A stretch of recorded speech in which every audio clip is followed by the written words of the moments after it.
Welcome, everybody, to another episode of Amplify Your Business. Today, I have a good friend, Ted Kouri, joining me. He is the president and founder of Incite Strategy. Welcome to the show, Ted. Yeah, thanks, Lance. Appreciate the opportunity to be here. So, Ted, tell me a little bit about Incite Strategy. What is it that you guys do over there? Yeah, so we're a consulting firm, small business, 10 people. We focus mostly in the areas of strategy as it relates to business growth, communications, a little bit of brand strategy, and sort of everything marketing from an advisory perspective. So we don't get into marketing execution type work, but from a strategy perspective, most of our clients, it's usually a question of how do you grow your business? And then we've built a practice as well, supporting clients around mergers and acquisitions and how to grow through that, and what are some of the steps you need to take and how to support clients through that. Yeah, and so that's a really unique area, I guess, to really be focused on in terms of that whole communications and marketing strategy aspect. And so how did you find yourself at this place where you're, going pretty strong on the mergers and acquisition side of the business? Yeah, it's definitely been an evolution, because we've been in business now for 23 years, and we certainly didn't start with this as a focus. But over the years, we had a number of clients that went through an acquisition, or in a couple of cases sold their business. And what we consistently learned was a year or two post acquisition, they were all struggling with things that surprised us, that they were kind of right in our wheelhouse. So they were always struggling with underestimating how hard it was to integrate two cultures together. Questions around, well, how do we actually merge the brands in a way that's effective? How do we onboard new customers? How do we sell company A's service line into company B's market? All those things weren't going well. They put a lot of time and effort pre-deal into things around finance and accounting and legal to get the deal across the finish line, and yet a lot of those things got neglected. It's sort of the analogy I use is, it's like buying a house. People put a lot of effort into sort of negotiating the price and getting it closed, and find themselves moving in and realize they don't have furniture for half the rooms, and they kind of, the paintings don't get hung up, and it's 6, 12, 18 months later, and the house isn't quite as cool or livable as they would have hoped or expected. So the same thing happens, I think, when you buy a business. There's more work to do after the deal than before, but people don't always know that or appreciate that. And so seeing that through some of our clients, we started to realize there was an opportunity where we thought we could help them and make those acquisitions go better, because the intent was that 1 + 1 would equal 3, but that sadly doesn't happen. Probably doesn't even happen in the majority of the cases if you don't do it right. And so it's been a good growth space for us, and doing a lot of work around how clients can perform as they move through into the post-merger phase of the process, and really make sure they extract the value that they'd hoped for. So at what stage of that deal, or the I guess the process, do you come into? Like, how early on, I guess, are you invited into the conversation? Yeah, ideal. We love clients that are sort of doing multiple acquisitions, so we're already working with them on their strategy even before they've gotten to the table with a potential buyer, because then we can already be, or a potential seller, we can already help formulate the communication strategy and the plan and what the integration might look like. At a minimum, we usually want to be involved 2 months before the deal closes. And then usually there's a scope of work that lasts probably 18 months post deal to make sure that integration work gets done effectively. So sooner the better, but sometimes it doesn't happen like that. Sometimes we get a phone call saying, oh yeah, we've bought this business, and I just was working on one a couple of weeks ago. They actually did the acquisition 3 years ago, and they're struggling still today with the integration work. So now we're trying to come in and help address some of those issues post deal. But our preference would be for people, if you're thinking about doing a deal, give us a call early.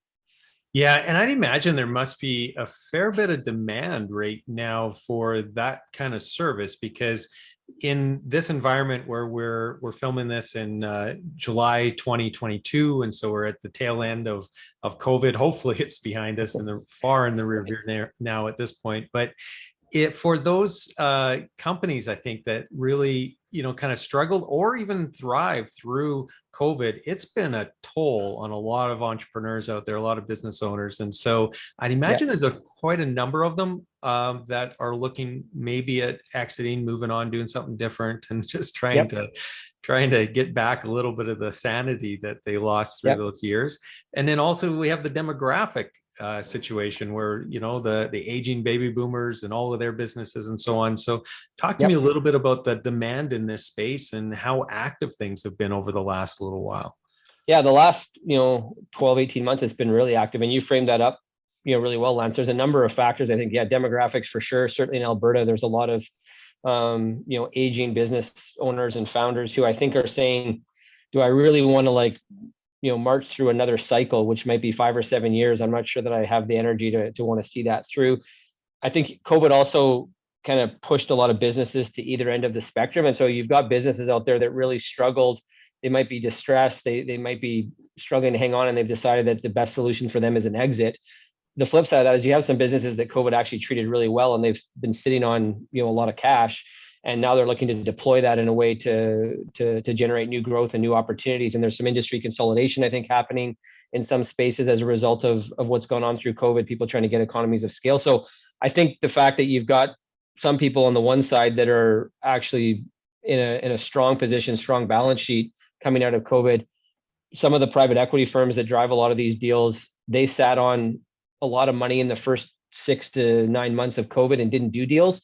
And now they're sort of rushing to make up for lost time. So that's driving activity. And then, like I said, the flip side, you've got some business owners, whether it's just a life event, a health event, COVID's made them rethink priorities, or they've had a business that struggled and they've sort of said, you know what, it's time for me to close this chapter and look at something different. I think the confluence of those two things has made for a really active market. And we haven't seen, I know there's lots of talk now about sort of storm clouds on the horizon from an economic perspective, but we haven't seen that yet in our practice. It's still a lot of businesses are really aggressive and looking at new growth opportunities. Yeah, there's definitely been some challenges recently, right, in the financial side of things, where a lot of that capital that was fairly easy to access the last few years, there's a lot of talk about that becoming a little bit more scarce, I suppose, as the, like you said, the dark clouds that are looming on the horizon are approaching. So are you finding that, like, across the board, all the sectors are just as healthy right now for you, or is there certain sectors that, I'm thinking oil and gas, just because of the run up in those prices, where there might be a bunch more activity there, but is there any differences between the sectors or industries right now? Yeah, I don't know if I could give like a clean answer, like these sectors are hot and these ones are cold. Certainly we're seeing lots of growth and expansion in professional services, technology, some of the financial services, fintech, even insurance. Has been lots of industry consolidation in the insurance market. A couple of clients we've been working on have done a number of deals there, like, a dozen plus acquisitions in the last 2 years as they look to kind of consolidate in that space. So those have all been really busy. And I think you're right, oilfield services and sort of anything that's energy related lately, again, has been really busy and active. And there's certainly the bigger players in that space are just sitting on so much money right now, given where oil prices have been at, that they're looking to get strategic on how they deploy some of that capital. And that can often be acquisitions even into adjacent industries, as some of them look to sort of manage the energy transition and maybe get away from some of what had historically been their core business. So all of those are fairly busy markets. In terms of like soft, we don't do our business. We specifically don't do a lot of stuff that's more B2C. Like, I think some of the retail and hospitality has obviously been hit really, really hard, through COVID. So there's some struggles in those spaces, but again, we don't touch that as much. So that's not as common to us. And I know some of the folks in the construction world are expecting or starting to see some softening as a result of supply chain and commodity pricing and some of that, and then interest rates going up. They're worried that some of the owners with big construction projects might now have colder feet about moving forward on a big job if interest rates have changed and the nature of the job might be a little bit different. So that sector maybe we've seen a little bit of, I wouldn't call it slowdown, but a little bit more trepidation about what the future is going to look like in terms of at least growing through acquisition. But yeah, most of the other sectors, like I said, at least for Alberta-based clients, I would say it's been pretty bullish the last 18 months. So what should business owners be thinking about as they start to ponder this, opportunity or exploring the possibility of doing a merger or acquisition? Is there any advice that you would give then in those early days as they're trying to sort through whether or not this is a direction they want to go even? Well, yeah, I think starting early, there's lots of advice. You see that all the time if you pick up any of the sort of generic business books of like kind of plan to build your business as though you're going to sell it, even if you don't, because the steps you would take to do that typically improve the business's performance and help it become a more sustainable and stronger entity regardless. And I think that is true. So if you're a entrepreneurial venture, very founder centric, what are you doing to ensure you've got business processes and systems in place, maybe even looking at your brand, like how tied is it to the founder? Because the more tied it is to the founder, the less valuable that business will be when you take it to market.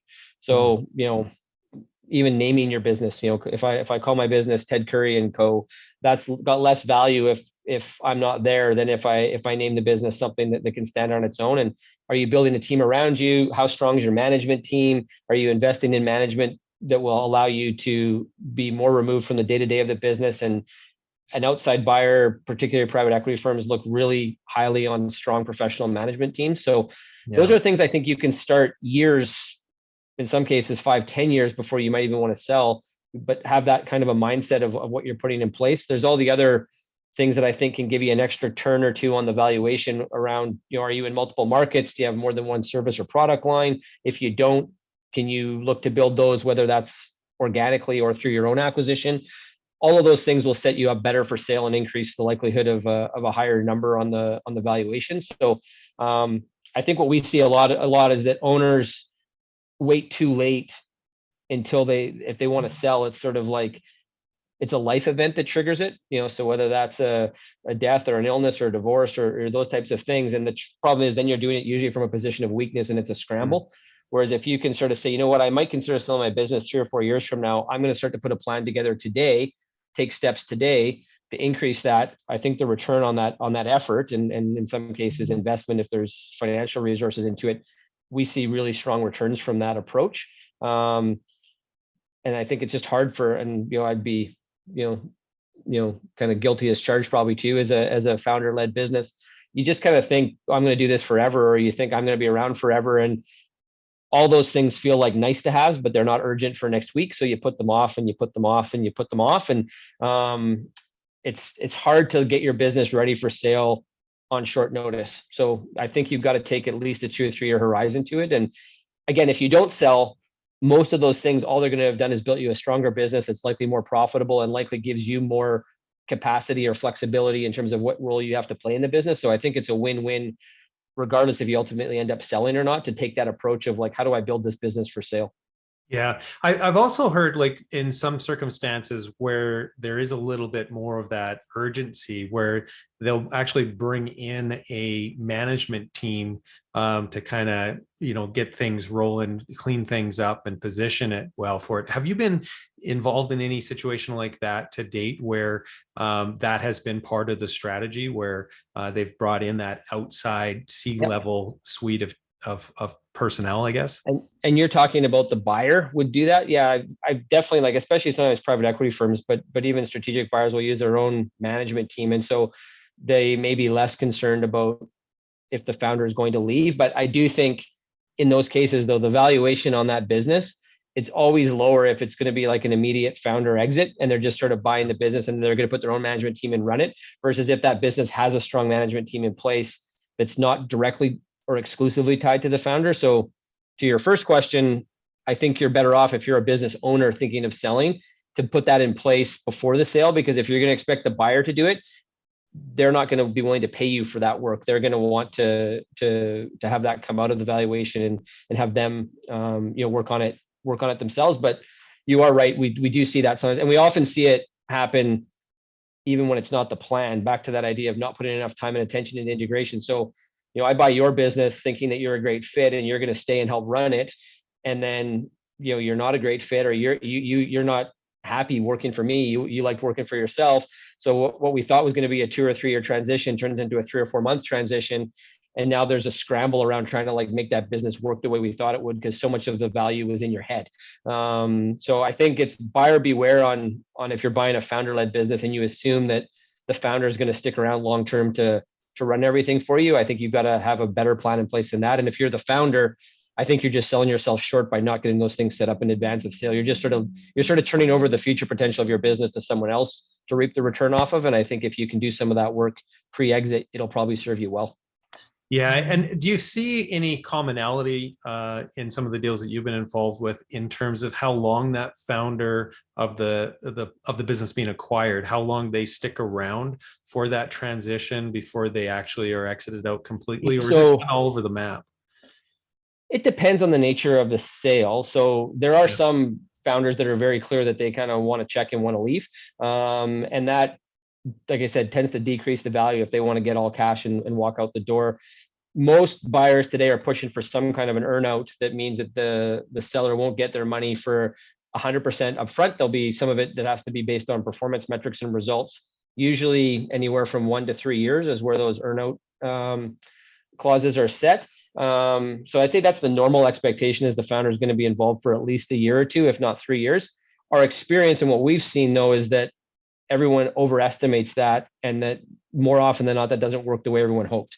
So I would say, if I was to sort of, again, there is no single way, it happens in so many different ways, but if I was to say the most common is, we assume that you're going to work with us for 3 years when we do this transaction, and then 3 to 6 months in, either we're not happy with you or you're not happy with us, or some combination of both, and you're out the door, whether because you just quit. And in some cases, if it's that toxic, you're even willing to walk away from some of the earnout. You got enough money up front to just say, screw it, my next 3 years isn't worth working for someone that I don't respect or like. Or flip side of it, there's sometimes where the buyer will just pay some type of earnout to make you go away early because it's just not working the way that they hoped. But I think both of those scenarios often then mean that the integration struggles and the value creation that everyone hoped to get quickly off the deal tends to lag, and you might be able to get it eventually, but it doesn't happen as quickly as people hope. So I'd say if you're selling, you probably should expect the buyer to want you to be around for 1 to 3 years. And if you're a buyer, I think you'd want to push for that. But I guess this, again, I just caution that our experience is that it often doesn't work as well as everyone thinks, because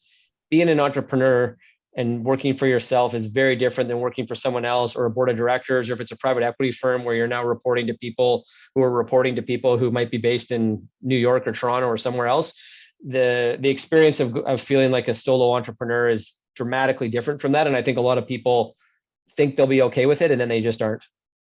Yeah, like I can't imagine, being an entrepreneur as long as I have, to pivot that, especially when you think about, the businesses that we create there's so much of us within them, right? It's our baby.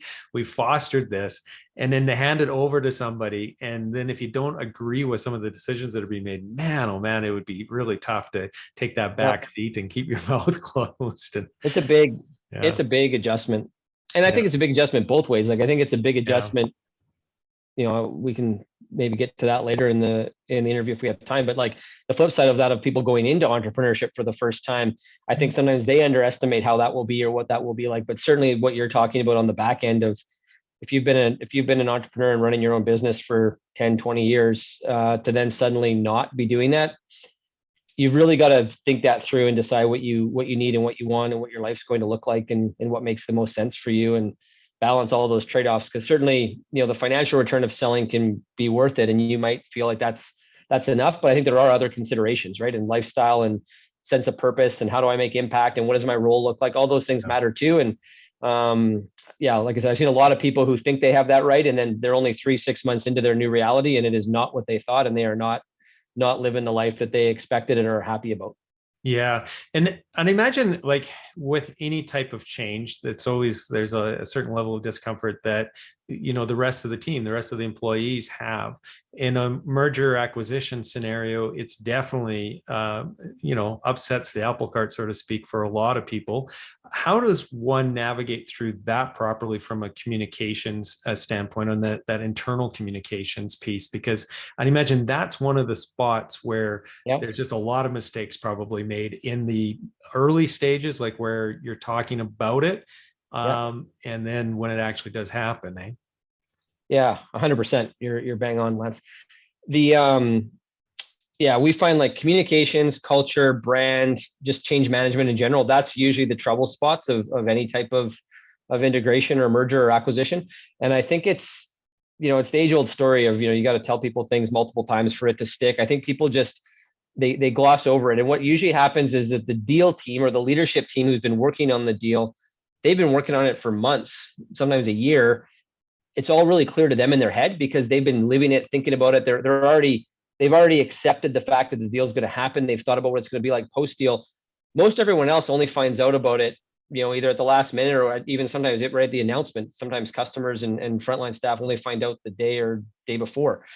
And it's a shock to the system. And I think the people who are doing the communicating underestimate that. And so that's part of the problem, is that they think, well, I issued the memo, or I did a town hall, or I sent out a press release. How come people don't understand why we're doing this, or what's going on, or don't see the positives in it? And they just underestimate the shock. Humans in general aren't good with change. And I think it's, it comes out of left field and it surprises people. So our recommendation is to have a really robust strategy around communications, both internally and externally, on both sides of the deal. Are we clear about what the messages are? And are we clear and ready to act on how do we communicate to people multiple times in multiple ways, so that they're going to be able to like internalize this? And like, have we thought through what questions people are going to ask? Have we thought through how we're going to respond to those? And not just the words that we say, but even like the way I deliver the message. What's the body language? How much skill does someone have at being empathetic around a conversation with people? A lot of times if you're the CEO of the deal, maybe you're good at communication. It's something you do all the time as part of your job. You can kind of get in front of the camera, or get in front of the team in the town hall, and it just kind of rolls off your mouth and it's great. But that person rarely is the one who gets all the questions. They're going to, if you're a customer, you're not going to phone the CEO up unless you're the number one customer. You're probably going to phone up your account rep, or your salesperson, or your customer service contact. Are those people equipped with the communication messages and tools and techniques and approach? And same thing internally. Who are frontline people going to talk to? They're going to talk to their peers. They're going to talk to maybe their immediate supervisor. They're not going to walk down the hall and go see the CEO and ask, I've got a few questions about this deal. Would you mind walking me through it? And I think we neglect realizing how many different people are going to have to be effective at communicating around this. And so a lot of our approach is to try to work with all of those people to set them up for success, so that the story is not only consistent, but the way people communicate is effective, and can sort of appreciate a bit of the shock and surprise that probably a lot of people are going through.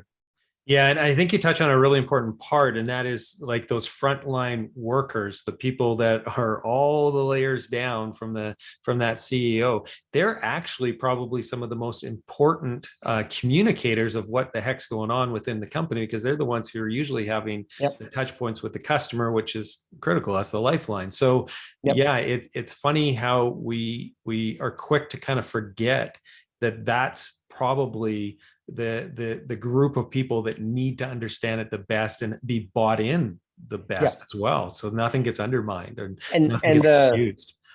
Yeah, exactly. And the other piece about it is that not only is that where most of the communication is gonna go to or come from, but those people are living the change themselves in real time, right? So it's one thing if you're buying or selling the business and you've thought about this for 3 months. That's one thing. If you're finding out about it today and Monday we have to tell everyone else, you probably still aren't like comfortable with the new reality personally, and you're being expected to help make other people comfortable. So that's asking a lot, right? So I think you've got to put some time and some energy and some consideration into what that looks like, and help people navigate it. And I think the other mistake people make around deal communication is like they overspin everything as a positive. And not everything is a positive. And I think by not being open and transparent enough about that, they just set, they overpromise and then they underdeliver. And that's why, no one leaves an organization usually the day of the announcement, or even 2 or 3 months after the announcement. But 8, 12, 18 months after the announcement, there's usually a lot of turnover, because people have moved on from the deal from a communications and leadership perspective, and they're on to the next deal. But that's when everyone's starting to live and feel the frustration. So that's why I think you got to really think about it like a long-term process. It's not a, it's, I don't know, if you want to get in shape, it's a 12 or 18 month process. It's not a 2-week process. And I think, but a lot of us, we dive into it for 2 weeks and we're all excited. I go to the gym every day, and then I just lose momentum and I move on, and it doesn't stick. It's the same thing. I think if you're going to do deal communications, you've got to be communicating about things that in your head are old news consistently and regularly for a long time, and making it open and honest. Share, hey, here's where this is going to be a struggle for us. We're probably not going to like this part. This is where our two cultures are different. How are we going to work through that? Versus, oh, this is going to be great. It's all good news. It's a great news story. Everyone should be excited. And I think that's a mistake. There's like too much spin around deal communications. Yeah.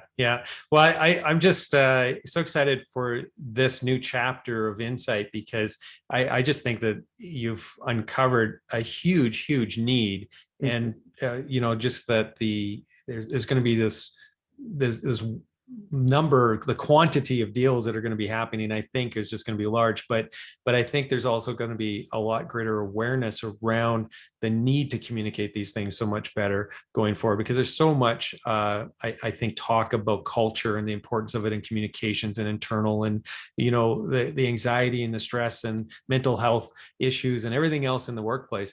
Well, you can't, I don't think you can identify another activity that your business is going to go through that is going to create kind of a perfect storm of all those potential challenges all at once. And so it's just is a no-brainer, in my opinion, once people understand this, that they need to bring in experts like you guys to really help them through that. So that's exciting. Yeah, no, I appreciate that. Thank you.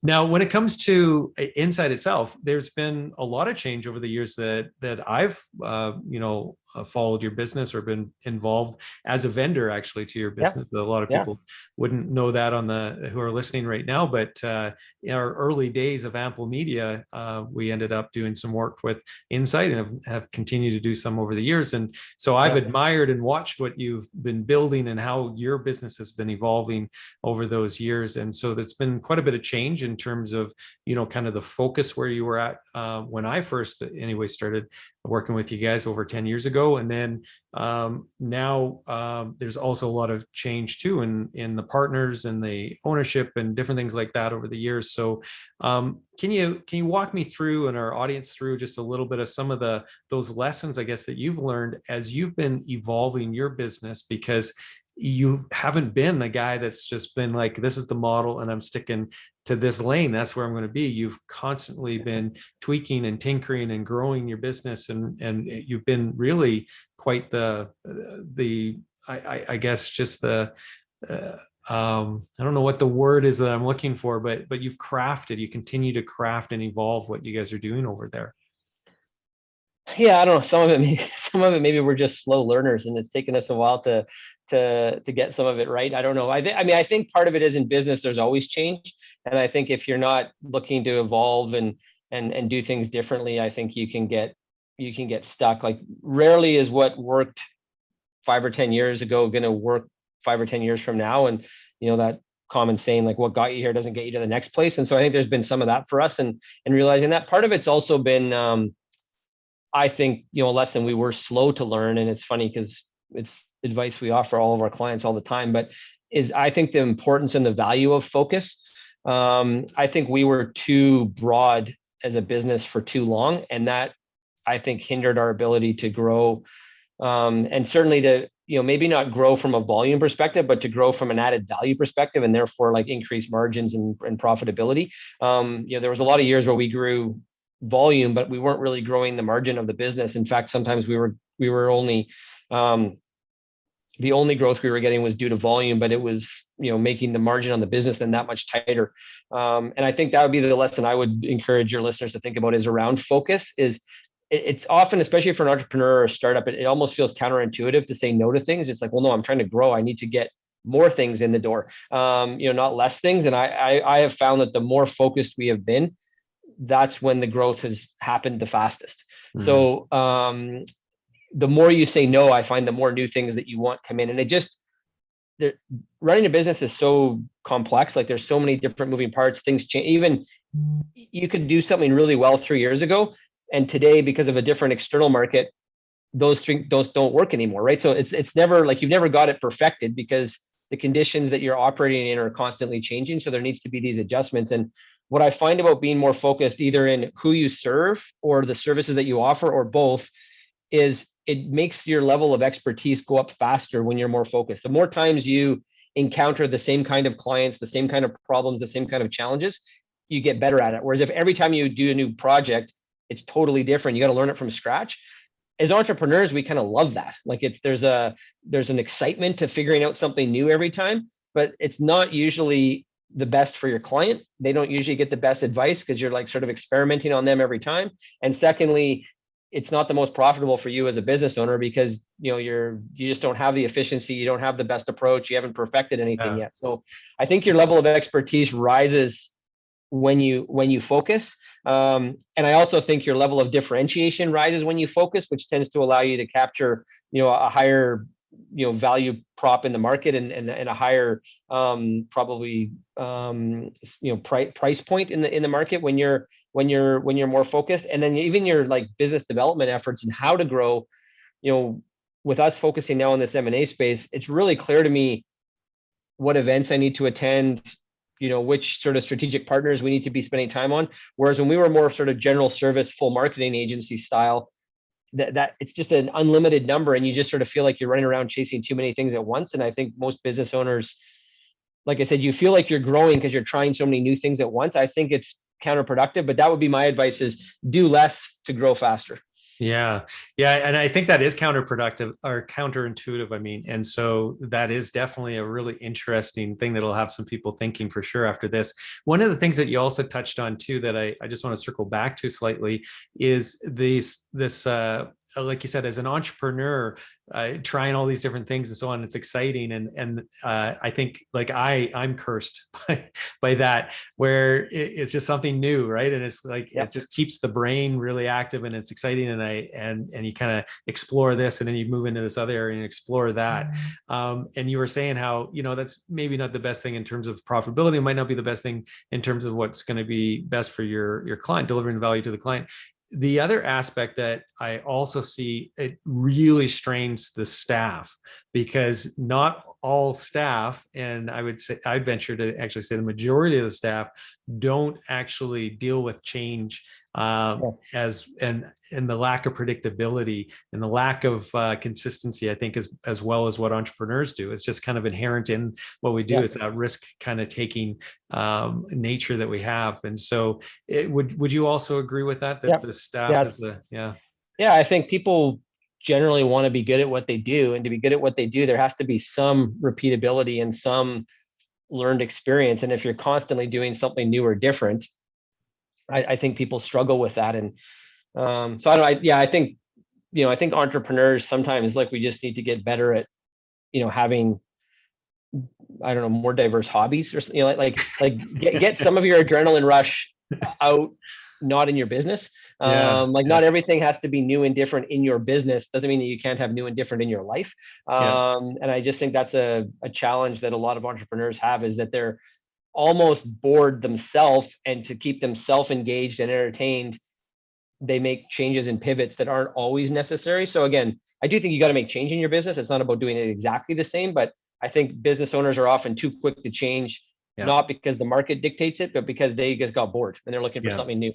Yeah, I agree. And so being really strategic about that is so critical.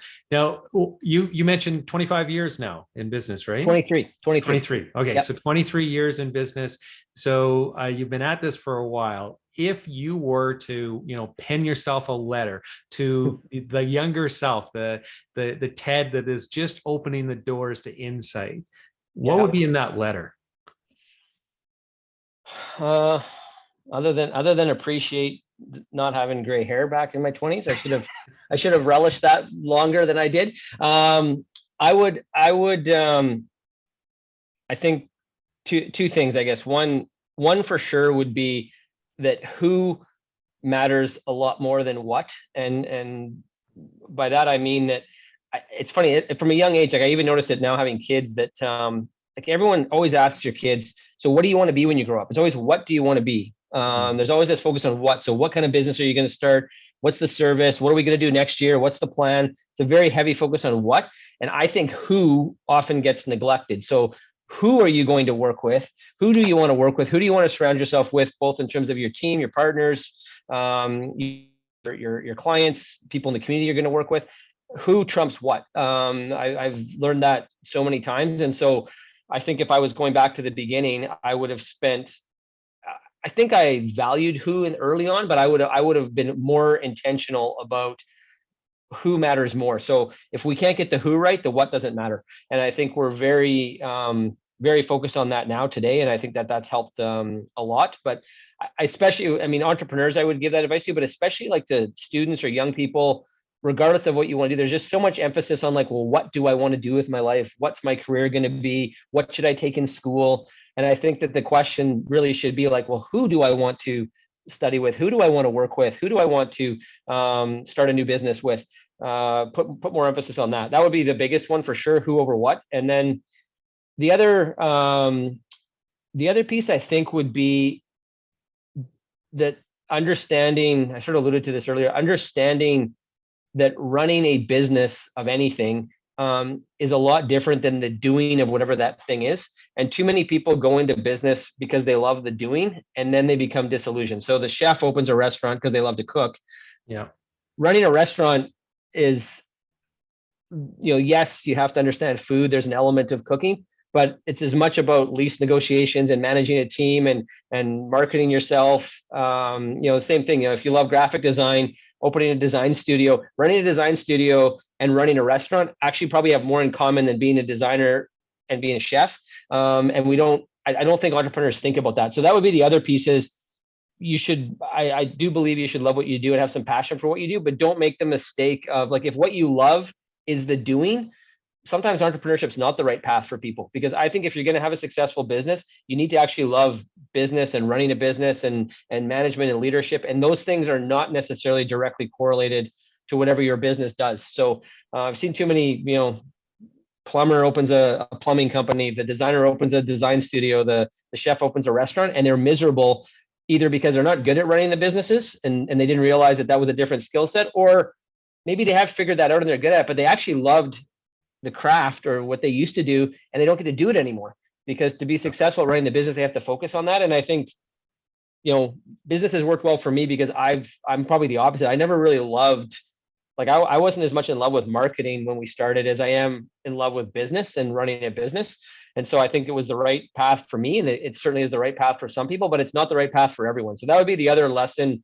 Yeah. If not for my younger self, but for any other younger people thinking about a business, really try to figure out what it is that you love about it. Is it the doing of the work or the running of the business that does that work? And recognizing those are two different things. Yeah. So taking what you just shared in terms of what your passion is, it's about the business side of things. It totally makes sense that Incite now today is so focused on, really the business communications, the strategy, all of that part of it, right? Because now you're getting to go in there and help those businesses on their business, right? As opposed to the marketing, for sure, is still helping businesses, but it's on a layer that's kind of a little farther outside of what now you're kind of more on the inside of it, right? Yeah, great point. Yeah, you're probably right. I don't know if I would have articulated that as well as I should have when we were making some of these shifts, but I do feel that today. Like, I think the business feels like a better expression of my interests and abilities and capabilities than it may have ever at any time in its history. And I think it's because of that alignment you just touched on, for sure. Yeah. So now I'm curious if, say, today, 5 years ago, 10 years ago, 23 years ago, if somebody were to just come to you and there's a suitcase of money, so an extra $1 million just sitting there available for you at any stage in the business, you can pick. I'm just curious if you would have done anything different with that. How would the business have been different, I guess? Yeah, that's a great question too. I would say it's funny, like, even this whole theme of entrepreneurship, like, I actually think I'm not like, I'm an entrepreneur in that I love business and I've started a business and I love helping and working with business owners, but I'm not a very, like, high risk type person or personality. I've been very cautious as we've grown our business, and in some cases, like, our business today, and for at least from a headcount perspective, is less than it was 10 or 15 years ago, and I actually like that better. Like, I feel sort of more comfortable in a sort of a smaller, leaner, more focused organization. I've been a little bit risk averse, but if I would have had an unlimited pot of money, I think I could have been a little bit more aggressive in hiring some more senior people sooner, and being a little bit less involved in some of the day-to-day operations of the business. So that idea of building a more professional management team that I spoke about people should do, I think I've been guilty of that over the years in the past, of probably being a little bit too much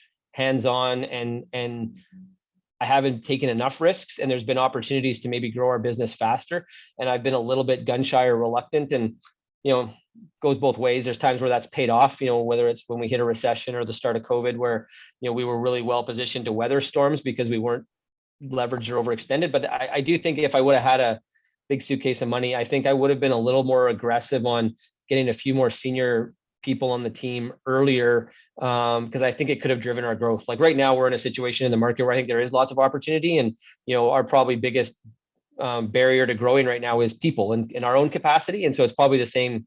I should take the advice right now. I guess it's the same thing of how do we get you can't do everything yourself. And I think I've been guilty of trying to do too much myself over the years. And I would have been a little bit, I think if I would have had sort of a bigger sense of financial wiggle room around that, I might have been a little bit more aggressive about how to approach that.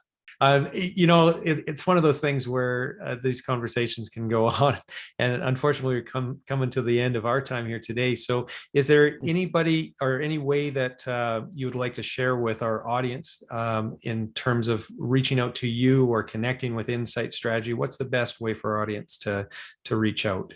Yeah, no, always happy to talk to businesses that are either sort of looking to grow or looking to do things differently, whether that is through an acquisition of some kind, but also just even general growth strategy and planning. So if one of your listeners finds themselves in that situation or just wants sort of different advice or perspective to chat through something, certainly reach out. I mean, our website is incitestrategy.ca. Incite is INCITE.